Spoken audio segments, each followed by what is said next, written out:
Milionário flagra faxineira ensinando sua filha muda a falar e cai em lágrimas. Nossas histórias têm viajado longe. De onde você está assistindo hoje? Compartilhe com a gente nos comentários. Vicente Beraldi observava as luzes de São Paulo começarem a brilhar através da imensa janela de vidro do seu escritório no 20º andar de um dos prédios mais caros da cidade. Aos 42 anos, ele havia construído um império no ramo imobiliário que valia 50 milhões de reais. Tinha o respeito de investidores e o medo dos concorrentes, mas não conseguia encontrar coragem para olhar nos olhos da própria filha há exatamente 2 anos, 3 meses e 12 dias. Era o mesmo tempo que Aurora, sua pequena de 7 anos, permanecia em um silêncio profundo e absoluto. A última vez que ouviu a voz dela, doce e infantil, foi no dia do funeral de Marina, sua esposa. O cemitério estava cheio, o céu cinzento, e a mãozinha de Aurora apertava a sua com força. "Mamãe vai voltar, papai?" Ela perguntou com os olhos verdes, tão iguais aos de Marina, cheios de uma esperança que partiu o coração de Vicente em 1000 pedaços. Ele se ajoelhou na frente dela, engoliu a própria dor e mentiu. "Claro que sim, princesa." A mentira saiu com um gosto amargo, mas ele precisava protegê-la. O resultado, porém, foi o oposto. Desde aquela promessa quebrada, Aurora se fechou. Ela se transformou em uma pequena sombra que andava pelos corredores da mansão de 800 metros quadrados em Alphaville, um fantasma silencioso em sua própria casa. Os cabelos loiros como o trigo e os mesmos olhos verdes da mãe eram uma lembrança constante da sua perda. No rosto da menina via-se a marca da ausência, não apenas da mãe que a morte levou, mas também do pai que, vivo, escolheu o trabalho como refúgio para não encarar a própria dor. Vicente se afundou em planilhas, reuniões e contratos, construindo um muro de responsabilidades ao redor do seu coração ferido. A mansão, antes cheia de risadas e música, virou um mausoléu frio. A rotina de Vicente era calculada para evitar encontros. Ele saía às 6 horas da manhã, antes de Aurora acordar, e só voltava para casa muito depois que ela já estava dormindo, sob os cuidados de Celina, a governanta. Ele garantia que nada faltasse à filha. O quarto dela, decorado como um castelo de princesa, tinha mais de 15 bonecas importadas, uma estante com 200 livros infantis e um guarda-roupa cheio de vestidos que ela nunca pedia para usar. Aurora tinha tudo o que o dinheiro podia comprar, mas sentia falta do que era de graça, a presença do pai e o som da própria voz preenchendo os cômodos vazios de afeto. Naquela noite, o trânsito estava pior do que o normal. Vicente chegou em casa quase às 11. A casa estava quieta, como sempre. Apenas as luzes do corredor estavam acesas. Celina o esperava na sala de estar, sentada em uma poltrona, com a postura reta de quem leva a disciplina a sério. "Boa noite, senhor Vicente," ela disse, com a voz formal de sempre. "Boa noite, Celina. Algum problema?" "Não, senhor. Apenas o aguardava para confirmar que a rotina foi cumprida. A Aurora jantou e já está dormindo." Vicente tirou o paletó, sentindo o peso do dia nos ombros. Ela comeu bem. A pergunta era sempre a mesma, uma busca por qualquer sinal de mudança. "Comeu o suficiente," Celina respondeu, e a resposta neutra era quase uma acusação. "A professora particular veio hoje. Fizeram as lições no jardim." Ele caminhou até o bar e serviu uma dose de uísque, o líquido âmbar queimando sua garganta. E ela interagiu? Celina demorou um instante para responder. "Aurora fez o que foi pedido, senhor. Como sempre. Ela é uma menina obediente." Obediente. A palavra soou vazia. Sua filha não era obediente, era ausente. Vicente virou o copo de uma vez. "Obrigado, Celina. Pode ir descansar." A governanta se levantou, mas não saiu imediatamente. Havia uma hesitação em seus olhos, algo que ele raramente via. "Senhor, amanhã é o dia da diarista nova. O nome dela é Isadora." "Certo. A agência me informou. Só para o senhor saber, ela começará pelo andar de cima, pelo quarto de Aurora. Ele apenas concordou sem dar importância. Sozinho na imensa sala, Vicente sentiu o silêncio da casa pressioná-lo. Subiu as escadas de mármore devagar, cada passo parecendo mais pesado que o anterior. Parou em frente à porta branca do quarto de Aurora. A mão dele se levantou, os dedos quase tocando a maçaneta dourada, mas recuou. O medo de entrar e encontrar o olhar vazio da filha era maior do que a saudade de abraçá-la. Ele apenas encostou a testa na madeira fria, fechou os olhos e sussurrou para o nada. Me perdoa, Marina. Eu não sei como consertar isso. Na manhã seguinte, pontualmente às 8 horas, Isadora Santana apertou o botão dourado da campainha. O som foi discreto, mas pareceu atravessar o silêncio pesado daquela casa. Aos 35 anos, suas mãos calejadas pelo trabalho seguravam com firmeza uma sacola de pano desgastada. Dentro, levava seus próprios produtos de limpeza, comprados com o suado dinheiro que ganhava. Tinha uma desconfiança dos produtos caros que os ricos usavam. Limpeza de verdade exige carinho. Era o que sua mãe, uma lavadeira do interior de Minas Gerais, sempre dizia. Isadora havia chegado em São Paulo há 3 anos, com apenas R$280 na carteira e um coração quebrado em tantos pedaços que ela duvidava que um dia pudesse ser consertado. Para sobreviver, trabalhava em 4 casas diferentes durante a semana, ganhando cerca de R$2.800 por mês. O dinheiro mal dava para pagar o aluguel do seu pequeno quarto de 12 metros quadrados na Vila Madalena, mas era o suficiente. Seus olhos castanhos, grandes e expressivos, carregavam uma tristeza antiga que ela aprendeu a esconder com sorrisos educados e respostas sussurradas. A porta de madeira maciça se abriu e a figura de Dona Celina surgiu, impecável em seu uniforme. A governanta a mediu de cima a baixo. Você é a Isadora? A voz dela era seca, sem qualquer traço de boas-vindas. Sim, senhora, bom dia, Isadora respondeu a voz suave. As regras aqui são claras, Celina começou sem rodeios. Você vai limpar os cômodos que eu indicar. A casa é grande, então siga minhas instruções. Não entre no quarto da menina se ela estiver lá. Evite qualquer barulho desnecessário. E o mais importante de tudo, não tente conversar com ela. Fui clara? Sim, senhora. Entendido.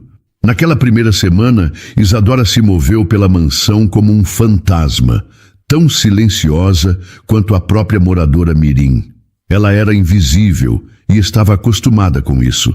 Limpava os móveis caros, polia o chão de mármore e sentia o cheiro de uma vida que não era a sua.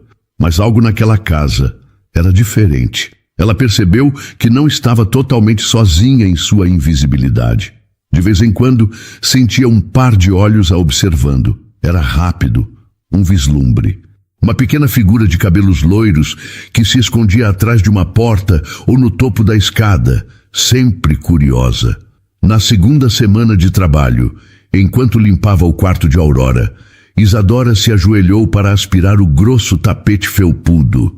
A menina não estava lá. Como de costume, o quarto era o sonho de qualquer criança, mas parecia intocado, um cenário sem vida. Ao passar o aspirador debaixo da cama de princesa, ela encontrou algo. Um fantoche de coelhinho de pelúcia rosa, esquecido e coberto de poeira, com uma das orelhas rasgada. Isadora desligou o aspirador. O silêncio voltou a preencher o cômodo. Ela pegou o brinquedo, passando os dedos pela pelúcia gasta. Olhou para a porta, depois para o coelhinho. As ordens de Celina eram claras, mas algo dentro dela, um instinto mais antigo e forte que qualquer regra, a fez agir. Sem pensar 2 vezes, ela se sentou no chão, com as pernas cruzadas, bem no meio do quarto. Ajeitou o fantoche na mão e, com uma voz doce, que não usava há muito tempo, sussurrou para o vazio. Oi, o coelhinho parece um pouco sozinho aqui embaixo. Ela não esperava uma resposta. Continuou a falar, movendo a cabeça do fantoche. Ele me disse que está com saudades de brincar. O nome dele é Orelhudo. De repente, um pequeno ruído a fez olhar para a porta. Aurora estava lá, parada no batente, com os grandes olhos verdes fixos no coelho em sua mão. Não havia medo no rosto da menina, apenas uma curiosidade intensa. Isadora sentiu o coração acelerar, mas manteve a calma. Oi, Aurora, ela disse ainda com a voz suave, falando por si mesma agora. O Orelhudo quer brincar com você. A menina não se moveu. Continuou parada, observando. Isadora então fez o coelhinho dar um pequeno pulo. A cena durou apenas alguns segundos. Mas, nesse curto espaço de tempo, algo extraordinário aconteceu. O canto dos lábios de Aurora se curvou levemente para cima. Não foi um sorriso completo, foi quase imperceptível, uma sombra de alegria. Mas Isadora viu, e naquele instante sentiu algo se mover dentro do seu peito. Uma parte dela, que ela acreditava estar morta há 3 anos e que, de repente, deu um pequeno e frágil suspiro de vida. Dona Celina Moreira, aos 58 anos, trabalhava para a família Beraldi há 12. Ela conhecia cada som e cada silêncio daquela mansão. Viu Aurora nascer em um dia de sol, um bebê rosado nos braços de uma Marina radiante. Viu Marina adoecer e partir em um dia cinzento, deixando um vazio que nunca mais foi preenchido. E viu Vicente, o patrão forte e decidido, se afastar de tudo, principalmente da própria filha. Em meio a tantas mudanças e perdas, Celina se tornou a única constante na vida da menina. Um pilar de rotina e ordem em um mundo que havia desmoronado. Isso lhe dava um senso de responsabilidade que beirava o controle absoluto. Filha de imigrantes portugueses, Celina aprendeu desde muito cedo que a vida não perdoa fraquezas. A maior lição veio aos 23 anos, na forma de um telefonema no meio da noite. Seu único filho, Rodrigo, havia sofrido um acidente de moto. Ela nunca mais falou sobre ele com ninguém. Guardou a dor para si, construindo uma fortaleza ao redor do coração. Chorar não traz ninguém de volta, repetia para si mesma como um mantra. Era essa a filosofia que aplicava na criação de Aurora. A menina precisava de disciplina, de horários rígidos e de uma estrutura que a protegesse de novas decepções. Carinho, na visão de Celina, era um risco. Afeto era algo que podia ser tirado a qualquer momento, e Aurora já havia perdido demais. Naquela quinta-feira, enquanto verificava o cardápio do jantar com o cozinheiro, Celina notou uma quietude diferente vinda da sala de brinquedos. Não era o silêncio vazio de sempre, mas um silêncio concentrado. Curiosa, ela caminhou pelo corredor e parou no batente da porta, observando sem ser vista. A cena a deixou desconcertada. Isadora estava sentada no chão, ao lado de Aurora, e falava em voz baixa. E então a princesa, que não conseguia mais cantar, descobriu que podia fazer mágica com as cores. Isadora contava, apontando para o papel à frente da menina. Cada cor que ela escolhia era um sentimento. O amarelo era a alegria do sol, o azul era a saudade do mar. Aurora, com uma concentração que Celina não via há meses, segurava um lápis de cor verde e desenhava. Não eram os rabiscos pretos e zangados que costumava fazer, mas formas, contornos. A caixa de lápis de cor, que estava empoeirada em uma gaveta, estava toda espalhada pelo tapete. Celina sentiu uma pontada de irritação. Aquilo era uma quebra de rotina. Uma intimidade que não deveria existir.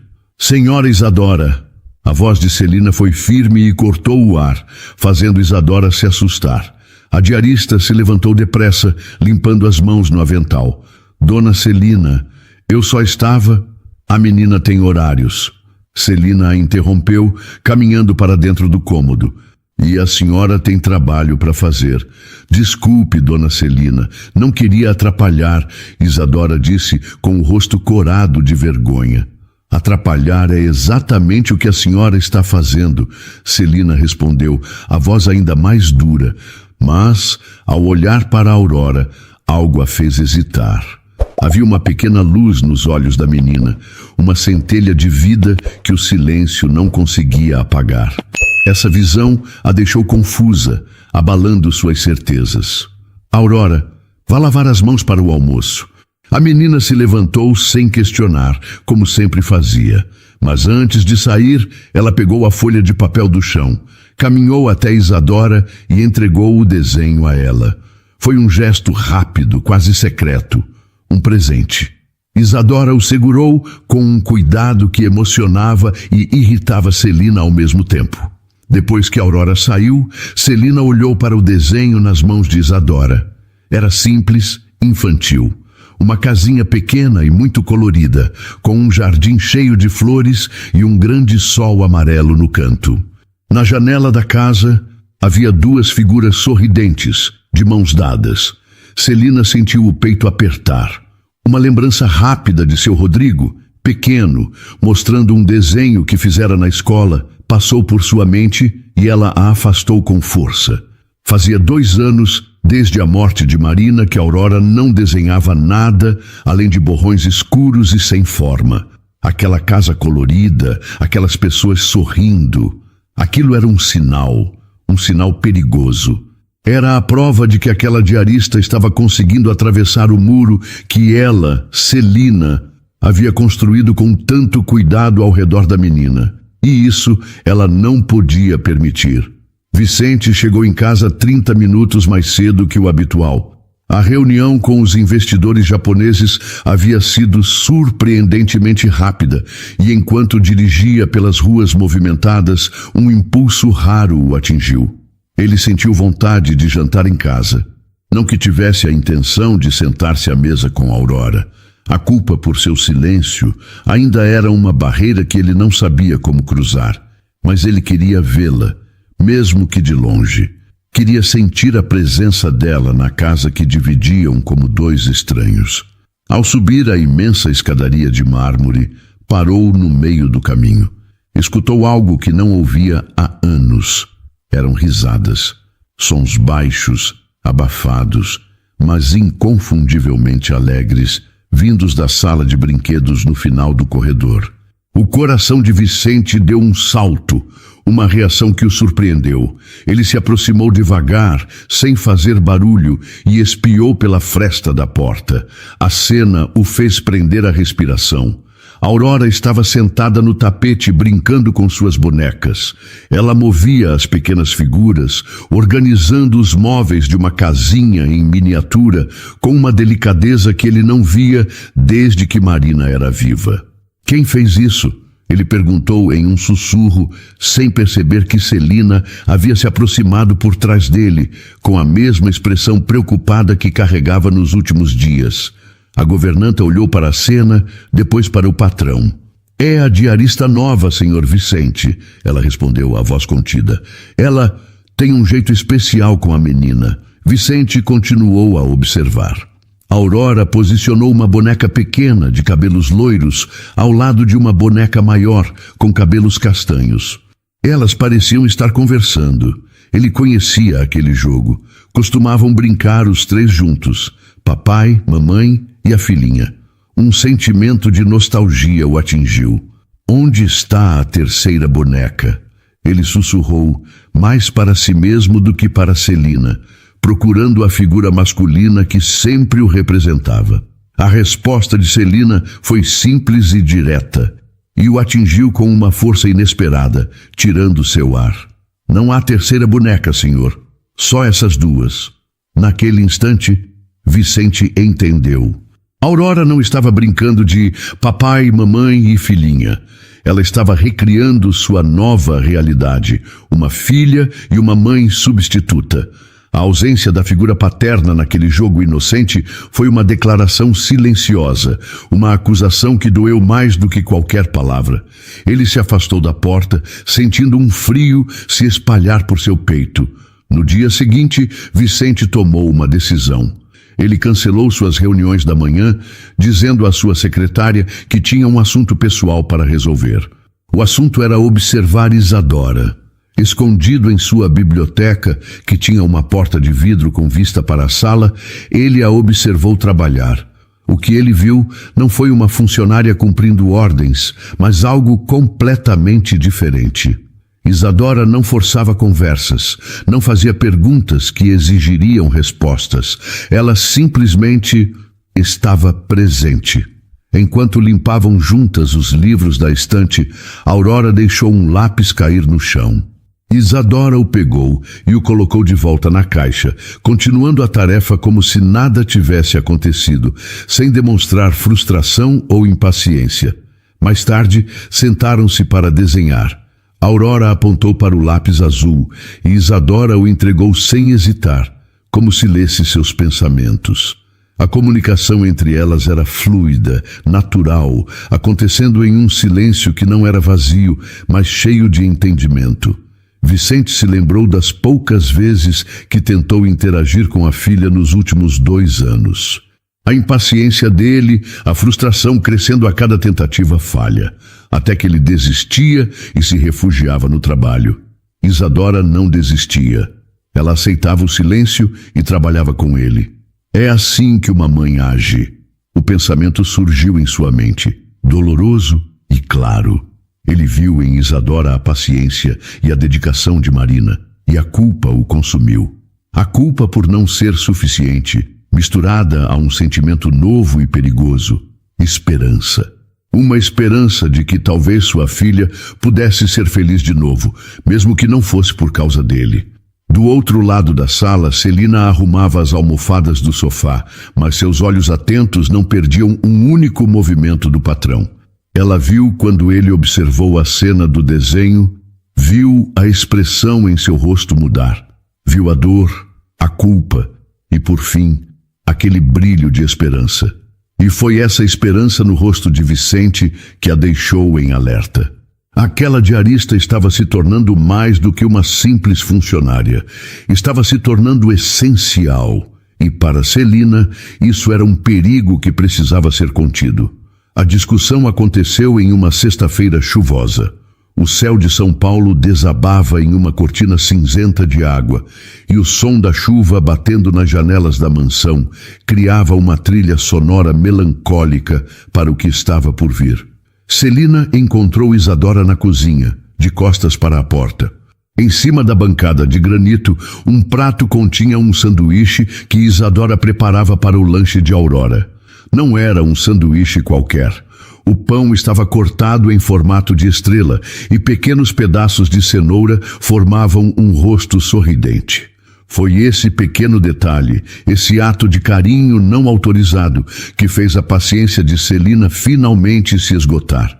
Desde quando o diarista decide o que a criança come? A voz de Celina foi uma navalha no silêncio da cozinha. Isadora se virou, surpresa. Ela segurava uma faquinha, com a qual fazia os últimos retoques no prato. Dona Celina, bom dia, Eu fiz uma pergunta, Celina insistiu aproximando-se. Isadora baixou os olhos para o sanduíche. Sua voz era quase um pedido de desculpas. É que ela não estava comendo direito há 3 dias. O purê de batatas de ontem ela mal tocou. Pensei que talvez, se fosse mais divertido... A senhora pensou errado. Celina bateu o punho fechado na bancada, e o som fez Isadora se encolher. O seu trabalho é limpar, não pensar. A Aurora não é sua filha. A senhora não a conhece, não tem a menor ideia do que ela passou. Eu sei o que é perder alguém importante. Isadora respondeu, a voz baixa, mas com uma firmeza que Celina não esperava. A governanta soltou uma risada sem humor. Sabe... Por favor, e o que uma faxineira que mora na Vila Madalena sabe sobre perda de verdade, sobre criar uma criança que vive um trauma, sobre... Sei o que é enterrar um filho. A voz de Isadora explodiu. Não foi um grito de raiva, mas de uma dor tão profunda que pareceu rasgar o ar. A frase soou alta e trêmula, preenchendo cada canto da cozinha de mármore e fazendo o mundo parar por um instante. Sei o que é acordar todos os dias e desejar ter morrido no lugar dele. Ela continuou. as palavras saindo atropeladas, as lágrimas escorrendo por seu rosto. Sei o que é sentir o coração parar de bater junto com o dele. Sei o que é. O silêncio que se seguiu foi absoluto, quebrado apenas pelo som da chuva lá fora. O rosto de Celina perdeu toda a cor. Ela olhava para Isadora como se a visse pela primeira vez, sem palavras. Isadora cobriu o rosto com as mãos trêmulas, os ombros sacudindo em soluços silenciosos.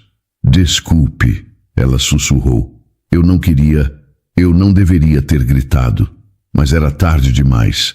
Nenhum dos adultos na cozinha havia percebido a presença de Vicente, parado na porta há pelo menos 3 minutos. Ele tinha chegado para buscar uns documentos que esqueceu e foi atraído pelas vozes alteradas. Ouviu a acusação de Celina, a defesa de Isadora e, por fim, a confissão que o deixou paralisado. E logo atrás dele, atraída pelo som da angústia, estava Aurora. Os olhos da menina se moveram de Celina, paralisada, para seu pai, chocado. E então ela olhou para Isadora, que chorava encolhida contra a bancada. Naquele momento, a menina fez uma escolha. Pela primeira vez em mais de 2 anos, Aurora correu.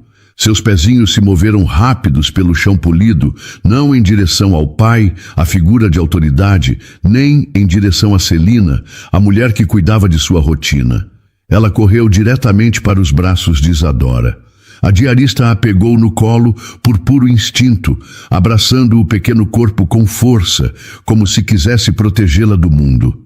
Desculpa, princesa, me desculpa. Ela sussurrava entre os soluços, acariciando os cabelos loiros da menina. Vicente observou a cena, e uma verdade dolorosa se assentou em seu peito. Sua filha, em seu momento de medo, não o procurou. Ela procurou a única pessoa que entendeu seu silêncio sem julgá-lo. Aurora encontrou o que ele, com todo o seu dinheiro e poder, não conseguiu dar a ela. Um porto seguro. Com a voz trêmula, mas firme, ele finalmente quebrou o silêncio. Celina, ele disse, e o nome dela saiu carregado de uma nova autoridade. Vamos conversar no meu escritório. Agora. O caminho até o escritório de Mogno e Couro foi feito em um silêncio pesado. Celina seguia Vicente, os ombros rígidos, o rosto, uma demonstração de controle que não alcançava suas mãos, que tremiam levemente ao lado do corpo. Vicente abriu a porta e gesticulou para que ela entrasse, sentando-se na poltrona onde, tantas outras vezes, ela se sentara para discutir assuntos práticos. A folha de pagamento dos funcionários, a lista de compras, a rotina da casa. Hoje, o ar era diferente. Vicente não foi para trás de sua grande mesa, o lugar que usava como um escudo. Em vez disso, serviu uma dose de uísque para si e, sem perguntar, preparou uma xícara de café de sua máquina expressa e a estendeu para Celina. O gesto simples de cuidado a desarmou mais do que qualquer grito faria. Suas mãos tremeram ao segurar a xícara quente. Doutor Vicente, ela começou, a voz embargada, surpreendendo a si mesma por sua fragilidade. Eu também perdi um filho. Vicente, que levava o copo aos lábios, parou. Ele a encarou, o espanto genuíno em seu rosto. Em 12 anos de serviço leal e profissional, aquela era a primeira vez que Celina compartilhava algo de sua vida pessoal. Rodrigo, ela disse, o nome saindo com dificuldade, como se estivesse preso em sua garganta há anos. Ele tinha 23 anos. Um bom rapaz. Trabalhava em uma oficina mecânica e sonhava em ter o próprio negócio um dia. Uma noite, ele estava voltando do trabalho na moto que ele tanto amava. Celina engoliu em seco, a dor ainda viva depois de tanto tempo. O motorista do outro carro estava bêbado. Rodrigo morreu na hora. Vicente se levantou, contornou a mesa e se sentou na cadeira ao lado dela. A barreira de autoridade entre eles havia desaparecido. Celina, eu não fazia ideia. Eu sinto muito. Foi há 15 anos. Ela continuou, os olhos fixos em um ponto qualquer da estante de livros. No começo, eu achei que ia enlouquecer. A dor era uma coisa física, sabe? queimava por dentro, mas com o tempo aprendi que a dor só diminui quando a gente para de alimentá-la, quando a gente a tranca em um lugar seguro e segue em frente. Ela finalmente olhou para ele e em seus olhos havia uma compreensão triste. É por isso que sou tão dura com a Aurora. Por isso insisto tanto na rotina. Eu não quero que ela se apegue a pessoas que podem ir embora a qualquer momento. Como a mãe dela foi, como Isadora pode ser. Lágrimas silenciosas começaram a escorrer pelo rosto da governanta, que sempre pareceu tão forte. Mas quando eu vi a menina hoje, correndo para os braços daquela mulher, eu me lembrei do meu Rodrigo, correndo para os meus, quando era pequeno e se machucava. E eu tive medo, doutor. Um medo terrível de que o senhor esteja cometendo o mesmo erro que eu cometi. Que erro! A voz de Vicente era baixa. Achar que proteger alguém é manter distância. A voz de Celina ganhou uma nova força. A força de uma confissão dolorosa. Eu nunca mais me permiti amar ninguém de verdade depois do Rodrigo. Eu virei uma pedra por dentro para não sentir mais aquela dor. E agora, todos os dias, eu vejo a Aurora virando uma pedra também, por sua causa. As palavras o atingiram com a força da verdade, e ele se encolheu levemente na cadeira. Celina, e quase o senhor foge da própria filha como eu fugi da minha dor. Ela disse, sem acusação, apenas constatando um fato. Mas a Aurora está viva, doutor. A menina ainda está aqui. E aquela mulher, Isadora, ela conseguiu fazer algo que nem todo o seu dinheiro, nem toda a minha disciplina conseguimos em 2 anos. Ela trouxe um sorriso de volta para o rosto dela. Nesse exato momento, um som suave subiu do andar de baixo. Eram murmúrios, quase uma melodia baixa, acompanhados pelo leve barulho de brinquedos se chocando. Era o som de Aurora, brincando sozinha em seu quarto. Era a primeira vez em muito, muito tempo que a casa tinha uma trilha sonora que não era o silêncio. Talvez, Celina sussurrou, mais para si mesma do que para ele. A gente esteja errando o tempo todo em tentar protegê-la da dor. Talvez o que ela precise seja de alguém que entenda a dor dela, para poder ensinar que é possível sobreviver a ela. Era um domingo à tarde e a mansão estava mais silenciosa do que o normal. Vicente tinha ido ao escritório para, segundo ele, resolver algumas pendências. Uma mentira conveniente que contava a si mesmo para fugir do vazio do fim de semana. Celina, pela primeira vez em meses, tirou o dia de folga para visitar a irmã.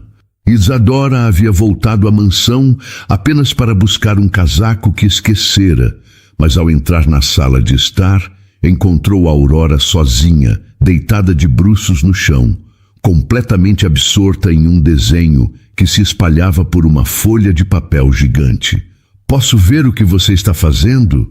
Isadora perguntou suavemente, tirando os sapatos para não fazer barulho e sentando-se no tapete ao lado da menina. O desenho era surpreendentemente complexo para uma criança de 7 anos. Mostrava uma família de 4 pessoas desenhadas com cores vivas. Um homem alto, uma mulher de cabelos longos e uma menina pequena. Havia também uma 4ª figura, mais apagada que as outras, quase como um fantasma. "Esta aqui é você?" Isadora apontou para a menininha. Aurora, sem tirar os olhos do papel, concordou lentamente. "E estes devem ser o seu papai e a sua mamãe, certo?" Ela continuou, a voz calma.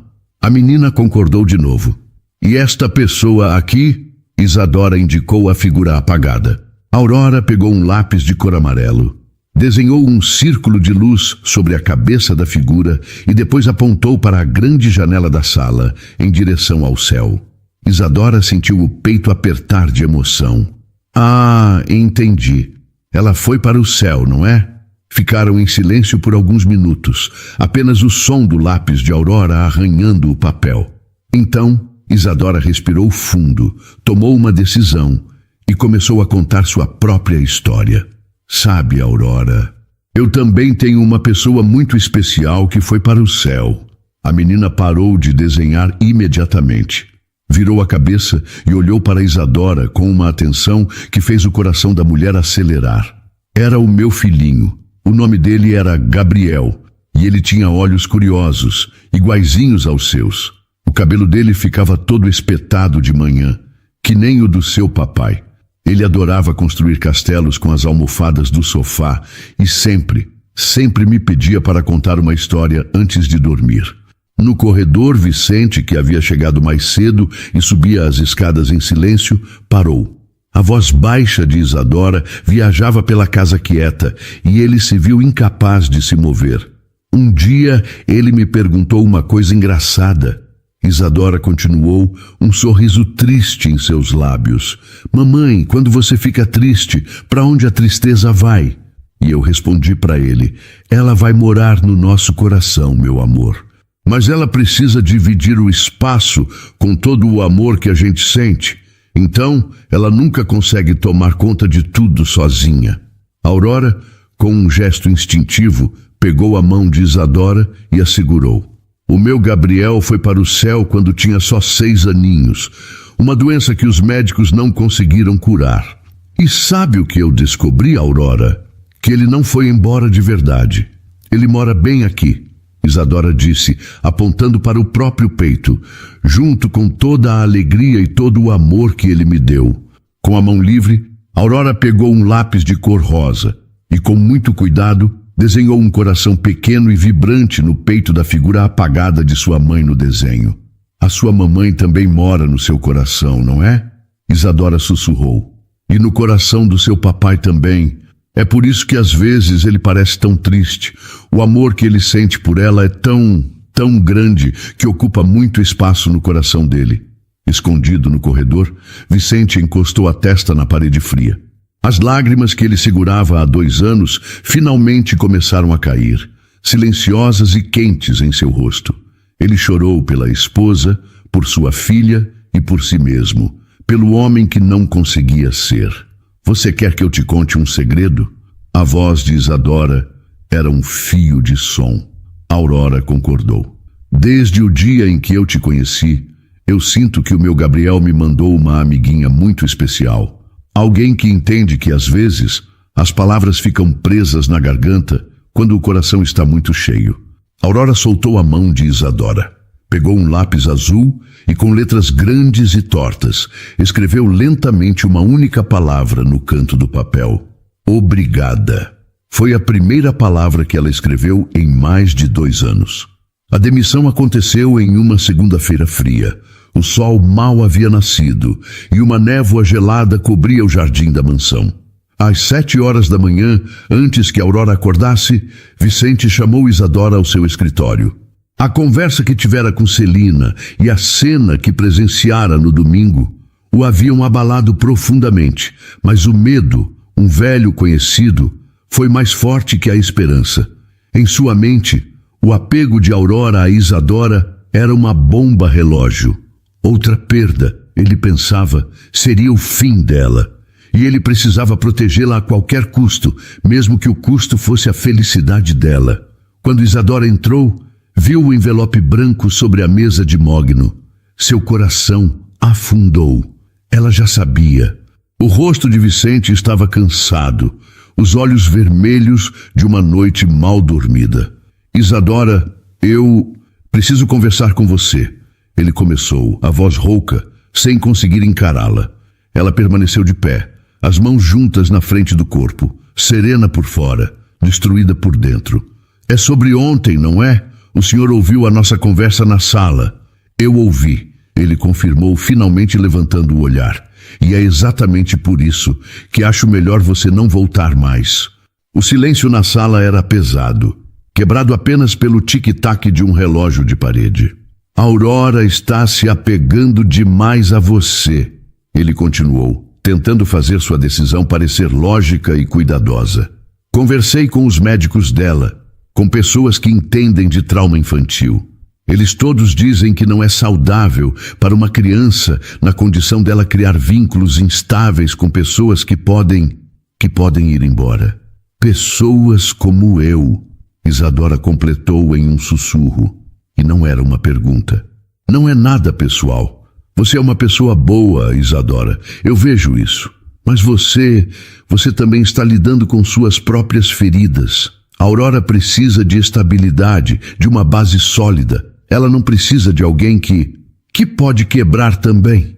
Ela terminou a frase por ele, a voz ainda suave, mas com uma ponta de dor.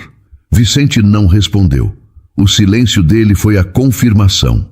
Ele empurrou o envelope sobre a mesa. Dentro havia R$2.000, muito mais do que o pagamento dela. Um gesto para aliviar a própria culpa. Isadora se aproximou, pegou o envelope sem olhar para o dinheiro. Posso ao menos me despedir dela? Acho melhor não, ele disse rápido demais. Será mais fácil para todos se for um corte limpo. Naquele momento, algo na expressão calma de Isadora se partiu. Não era raiva, era uma decepção profunda. Para todos ou para o senhor, Dr. Vicente? Ele se virou para a janela, incapaz de sustentar o olhar dela. Isadora caminhou até a porta, mas parou com a mão na maçaneta. Sabe qual foi o último pedido que o meu Gabriel me fez no hospital antes de fechar os olhos? Ela perguntou, a voz embargada. Ele me fez prometer que se eu encontrasse outra criança no mundo que estivesse precisando de carinho, eu não fugiria por medo, que eu seria corajosa por nós dois. Vicente continuou de costas, os ombros tensos. Hoje, ela concluiu, a voz quebrando. Eu quebrei a promessa que fiz para o meu filho morto, por causa do medo de um homem vivo que não consegue enfrentar a própria dor. A porta se fechou com um clique suave, deixando Vicente sozinho com as palavras dela e o peso de sua decisão. 3 horas depois, Aurora acordou. A primeira coisa que fez foi procurar por Isadora. Olhou no quarto, na sala de brinquedos, no jardim. Quando não a encontrou, foi até Celina, que estava na cozinha, e puxou a barra de seu avental, os olhos cheios de uma pergunta silenciosa. Celina se ajoelhou, o rosto triste. Minha querida, a Isa, ela não vai mais voltar. A reação de Aurora foi aterrorizante em seu silêncio.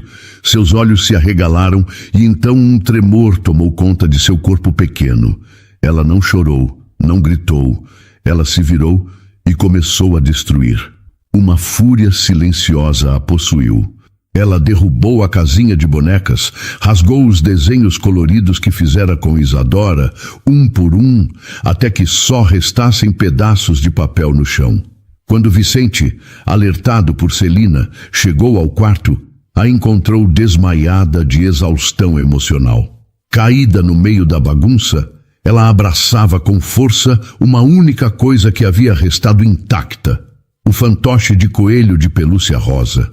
Naquela noite e nos dias que se seguiram, Aurora voltou ao silêncio completo.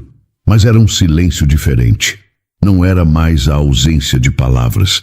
Era um protesto. Passaram-se 5 dias. 5 dias de um silêncio pesado e assustador, que era muito pior do que o anterior. Aurora não comia, não desenhava e não respondia a nenhum estímulo. Apenas ficava sentada na cama, olhando para a parede, com o coelhinho de pelúcia nos braços. Pela primeira vez em 10 anos, Vicente faltou ao trabalho para ficar em casa, andando de um lado para o outro, sentindo-se um fantasma em seu próprio lar, impotente. Celina, com o coração apertado de culpa, preparava todas as comidas favoritas da menina, pratos coloridos e cheirosos que permaneciam intocados em bandejas do lado de fora da porta do quarto. Naquela manhã, o pediatra de Aurora, Dr. Henrique, um amigo da família há anos, saiu do quarto da menina com uma expressão grave que Vicente nunca tinha visto. Vicente, a situação é séria, ele disse, tirando os óculos e esfregando os olhos cansados. Ela está apática, desidratada. Está entrando em um quadro de depressão severa. Se ela não reagir nas próximas 24 horas, teremos que considerar uma internação psiquiátrica. A palavra internação atingiu Vicente com violência. Não, de jeito nenhum. Eu não vou internar a minha filha. Então me ajude a entendê-la. A voz do médico foi firme. Ela estava apresentando uma melhora notável, segundo os relatórios da terapeuta. O que mudou? O que aconteceu nesta casa para ela regredir desta forma? Vicente abriu a boca, mas nenhuma palavra saiu.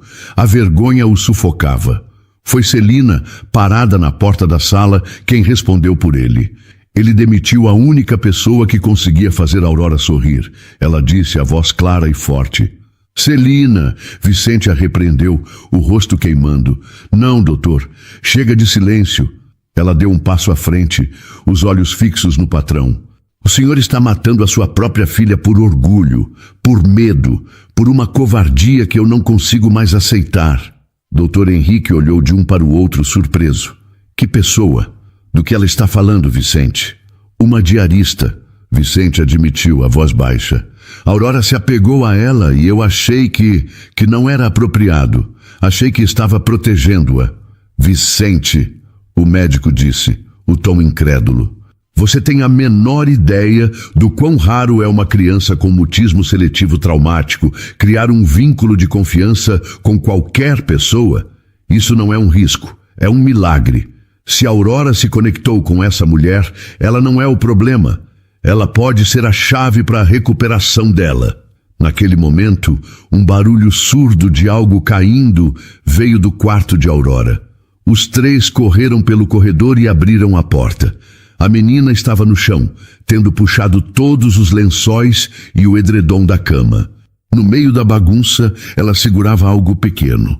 Uma foto gasta, tamanho 3x4, que Isadora devia ter deixado cair sem perceber no último dia. Era a foto de um menininho sorrindo. Aurora olhou diretamente para o pai. Os olhos verdes cheios de uma dor que parecia antiga demais para uma criança. E então, com uma voz rouca e frágil de quem não a usava há uma eternidade, ela sussurrou as palavras que mudariam tudo.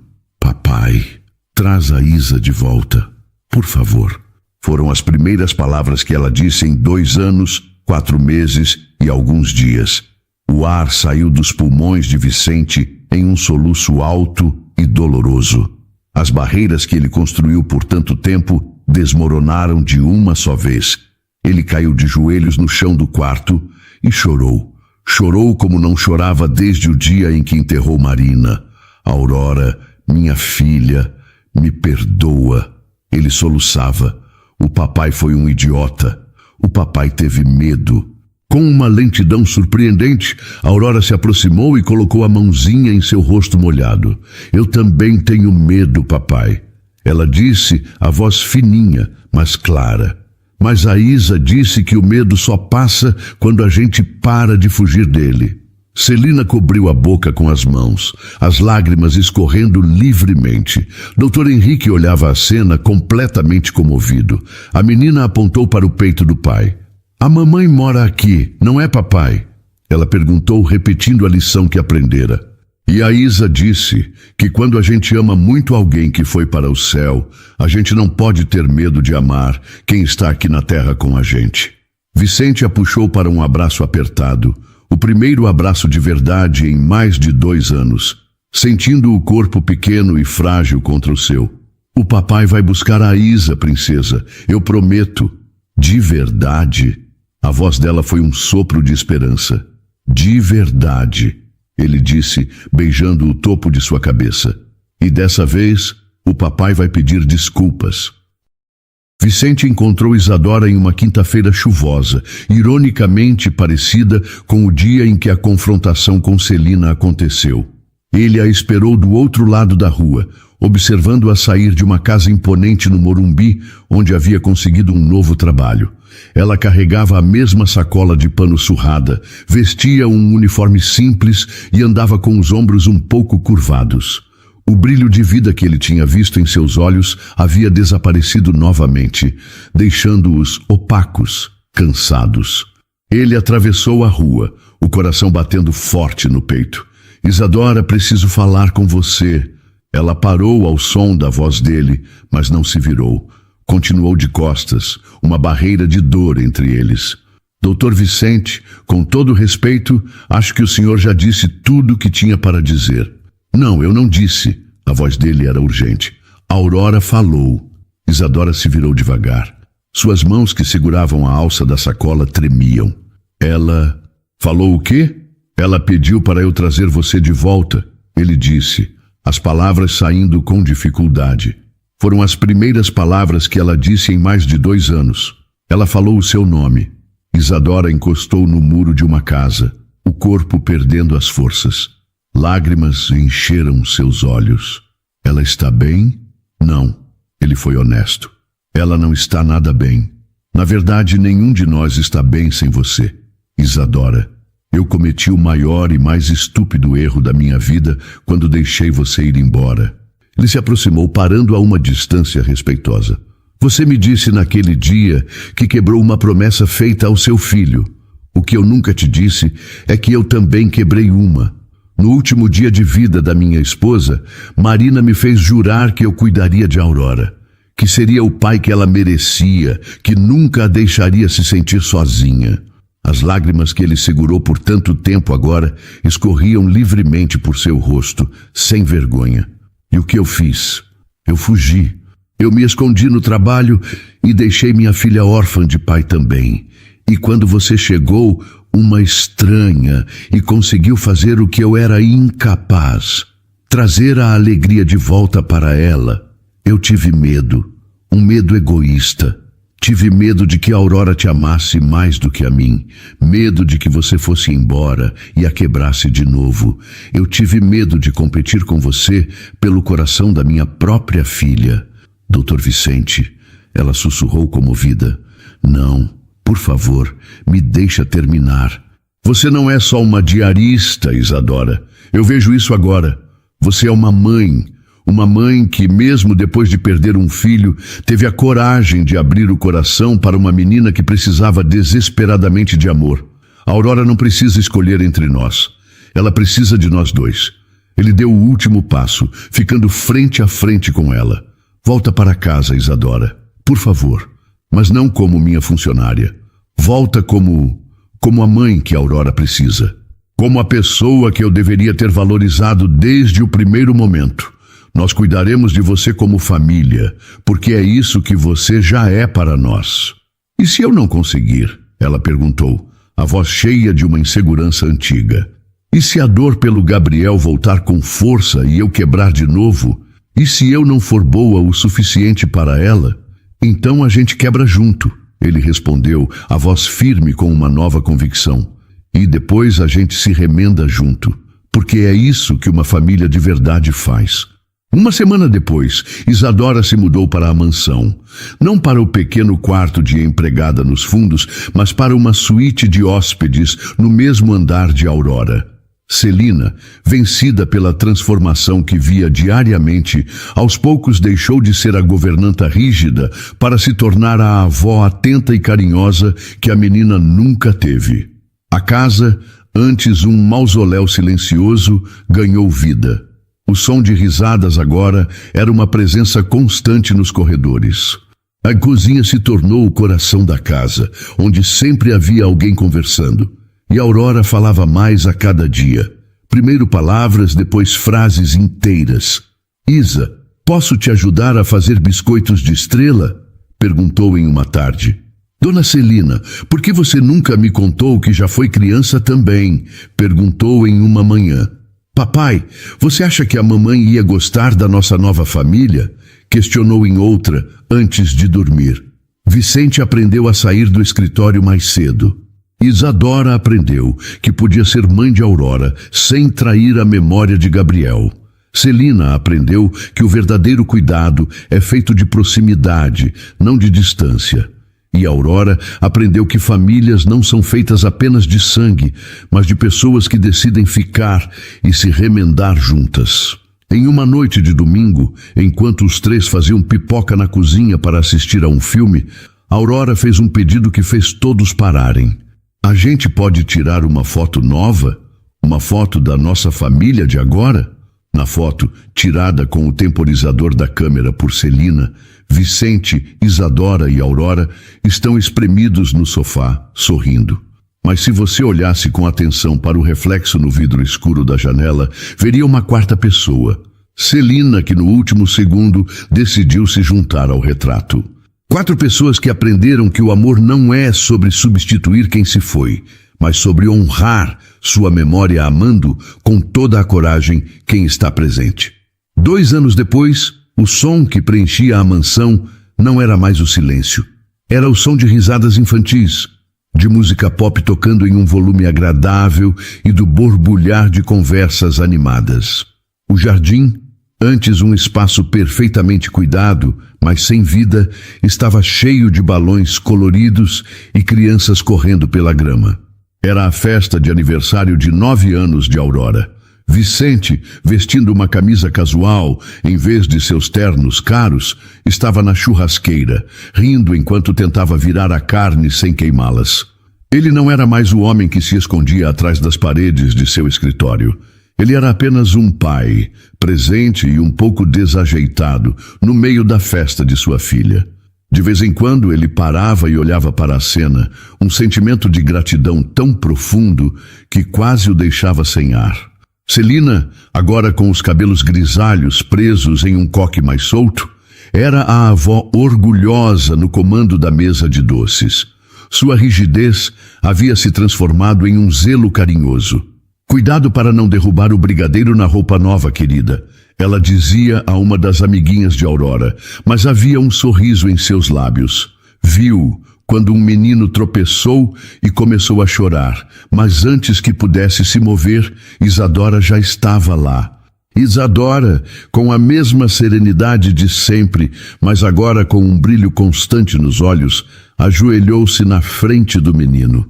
Opa, um arranhão de guerreiro, vamos cuidar disso, ela disse com uma voz calma, colocando um curativo colorido no joelho dele e o mandando de volta para a brincadeira com um beijo na testa. Ela era o centro de calma naquela feliz confusão, a âncora emocional daquela nova família. E no meio de tudo estava Aurora.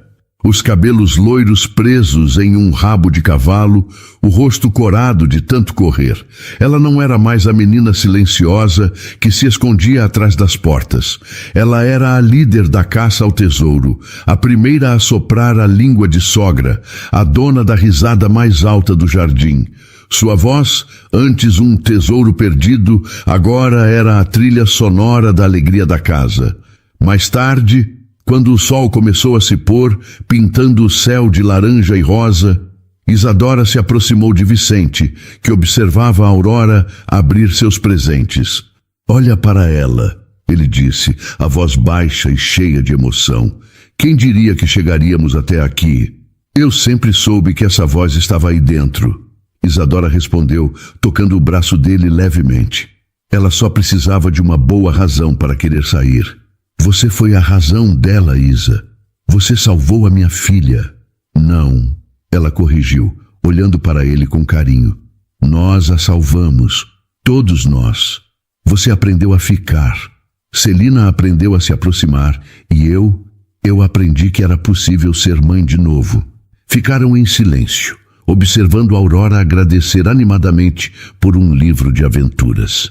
A relação entre Vicente e Isadora não havia se tornado um romance de conto de fadas, mas algo muito mais profundo e real, uma parceria. Eles eram pais de Aurora, juntos, cuidavam um do outro com um respeito e um afeto quietos, construídos sobre a base de suas dores compartilhadas e da alegria que encontraram juntos. No final da festa, quando os últimos convidados foram embora, Aurora apareceu com um balão branco na mão. Era uma pequena tradição que eles haviam criado. Prontos? Ela perguntou, olhando para Vicente, Isadora e Celina, que estavam ao seu lado. Os 3 concordaram. Este é para a mamãe Marina, ela disse, a voz clara e doce, e para o Gabriel, para eles saberem que estamos bem e que nunca nos esquecemos deles. Com um sorriso, ela soltou o fio. O balão subiu lentamente, uma pequena mancha branca contra o céu que escurecia. Uma mensagem de amor enviada para o céu.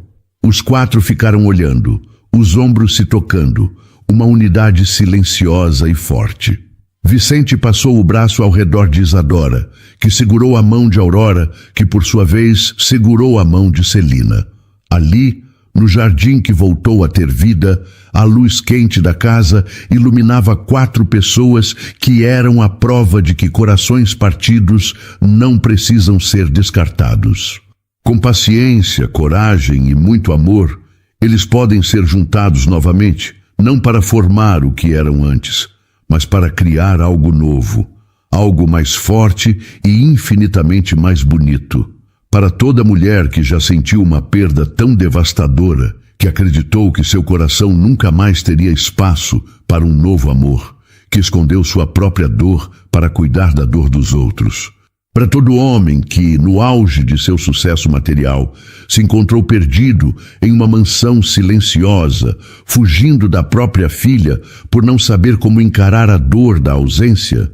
E para você que, no intuito de proteger, construiu muralhas de disciplina e rotina, acreditando que a dureza era a única forma de evitar que um coração se partisse outra vez. A história de Isadora, Vicente, Aurora e Celina nos mostra uma das verdades mais profundas e esperançosas da vida. Às vezes, a chave para curar a nossa própria ferida está em ter a coragem de cuidar da ferida de outra pessoa. A cura pode vir do silêncio de uma criança de olhos tristes, de um fantoche com a orelha rasgada, ou da vulnerabilidade de um homem poderoso que finalmente se permite chorar. Ela nos ensina que seguir em frente não é apagar quem partiu, mas sim transformar a saudade em uma lição de amor.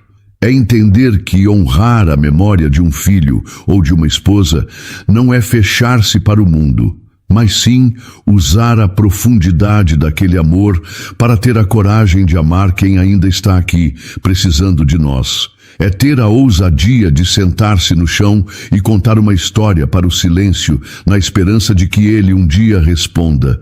E nos mostra, acima de tudo, que o valor de uma pessoa não está em seu cargo ou em sua conta bancária, mas em sua capacidade de ser humano.